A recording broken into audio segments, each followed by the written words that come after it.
ई में हो गया 3 क्लॉज। अब है पार्ट 4, इसमें है 2 क्लॉज। ये है other misconduct in relation to members of the institute generally.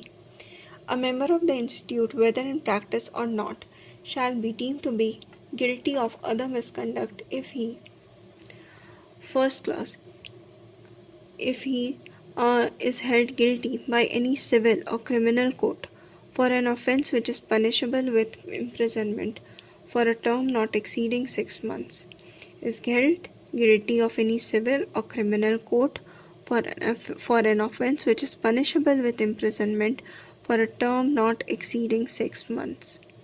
Then comes clause 2. In the opinion of the council, brings disrepute to the profession or the institute as a result of his action, whether or not related to his professional work. ठीक है, clause 2 में हो गया कि वो institute को distribute लाता है कोई भी ऐसे काम से, ज़रूरी नहीं हो कि प्रोफेशनल हो या ना हो। ठीक है, फर्स्ट क्लॉज इसका हो गया, is held guilty for any civil or criminal court for an offence which is punishable with imprisonment for a term not exceeding 6 months, 6 महीना से कम का हो तब। और क्लॉज 2 में हो गया डिसरेपुटेशन का। Then examples of misconduct under this clause 2 का मिसकंडक्ट्स।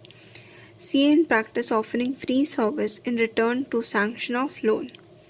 Concurrent auditor used his position to obtain funds and failed to repay the same to the bank. Then checks were dishonored due to insufficiency of funds. Withdraw the money from bank which does not belong to him. Retains books and documents of clients and fails to return these on request without any cause. Then personal benefit taken by council member of the institute, not replying within reasonable time and without any cause to public authorities letter, advising unethical practice to the client. ठीक है, ये हो गया। अगर वो free service लेता है in return of sanction of loan दे दो, मैं फ्री सर्विस दे दूंगा। या फिर concurrent auditor use this position to obtain funds and fail to repay the same to the bank. Concurrent auditor जो है अपने पोजीशन को यूज़ करके फ़ंड्स लेते हैं और फिर लोन का रीपेमेंट नहीं करते हैं, तो चेक्स जो है डिसऑनर हो जाते हैं due to insufficiency of funds. Withdraw करते हैं वो पैसा जो उनका है ही नहीं, या फिर रिटेन कर लेते हैं बुक्स और डॉक्यूमेंट्स क्लाइंट का और फिर रिटर्न नहीं करते हैं without any cause. Personal benefit taken by council member of institute, reply नहीं करना विद इन रीजनेबल